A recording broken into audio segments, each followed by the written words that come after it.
Welcome to another week of core workouts with Team Energy as well as You Can Do It coaching.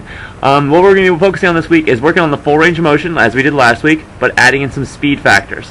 What this is going to do is making sure that we're keeping our form perfect, core tight just like we focused on last week, making sure everything's stable, and last thing, working on the full range of motion. What we don't want to see here is anyone cheating by cutting out their full range of motion and not counting the reps when they should be, or counting the reps when they shouldn't be. So the focus we have today is we have 30 seconds of burpees, 30 seconds of squat jumps, 30 seconds of push-ups, 30 seconds of cone touches like we did last week, then the opposite leg, then 30 seconds of squat jumps again. What we're going to focus on here is the burpee with us is as simple as adding a push-up and a squat and going all the way to the ground. So what we're going to have us doing is you're going to go down, back up, and jump. The focus there is making sure we're keeping chest hits the ground. It doesn't count if your chest is not hit the ground, as well as leading with our hands going over our heads, so it counts as one rep. Again,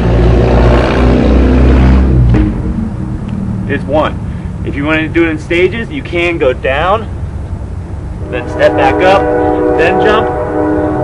Thing is, doing the full range of motion, never cutting ourselves short. The squat jumps, the focus here like last week, we're making sure that our knees do not come forward.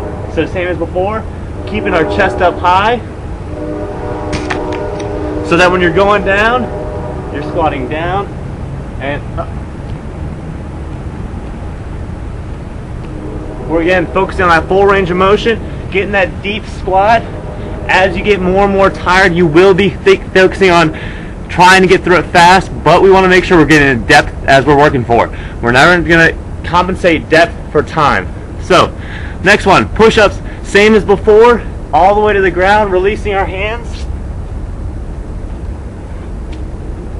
Just like last week, focusing here again, keeping our core stable like we worked on with our planks and our push to elbows. And again, making sure that we're releasing to the bottom, keeping everything taut through full range of motion. If you want to do it, cut it out. You can put it on your knees and make it a little easier. But again, full range of motion and everything. Then, we have cone touches like we did last week. So, standing on.